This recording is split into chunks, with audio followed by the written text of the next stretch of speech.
फिलहाल जो नतीजे सामने आए हैं, और मैं माफी चाहता हूं, 1-2 घंटे से तो मैं गाड़ी में ही घूम रहा था, तो लेटेस्ट पोजीशन मेरे पास है नहीं, लेकिन मैं ये जरूर कह सकता हूं कि हमें शायद उम्मीद से ज्यादा सीटें मिली हैं।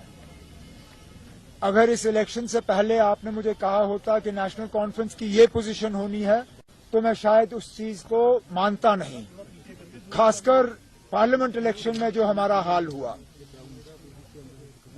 मैंने बीच में कुछ आप में से मीडिया वालों को ये भी कहा था, मैंने कहा था कि शायद हम गलती कर रहे हैं।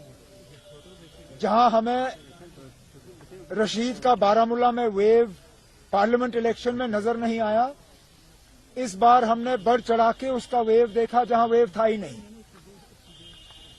और बहुत सी ऐसी पार्टियां जिनको शायद ये लगा था कि मरकज की मदद से वो कुछ हासिल कर सकेंगे, नहीं कर सके। मैं ये भी मानता हूं कि नेशनल कॉन्फ्रेंस को कुछ ऐसे लोगों से वोट मिले होंगे जो शायद नेशनल कॉन्फ्रेंस को कभी भी वोट देने के लिए तैयार नहीं थे, लेकिन इस बार सिर्फ और सिर्फ बीजेपी और बीजेपी की साजिशों को रोकने के लिए वो नेशनल कॉन्फ्रेंस को एक मौका देने के लिए तैयार थे।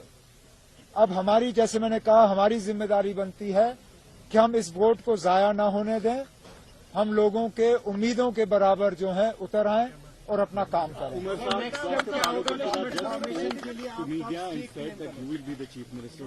लेकिन अब as grateful as I am for this vote of confidence reposed in me by the National Conference President, this is a decision for the legislative party of the National Conference.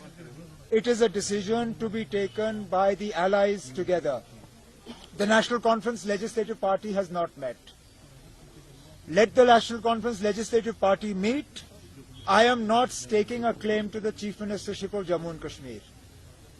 It is for the alliance, for the elected members to decide who they feel should lead the state over the course of the next 5 years. And that is as far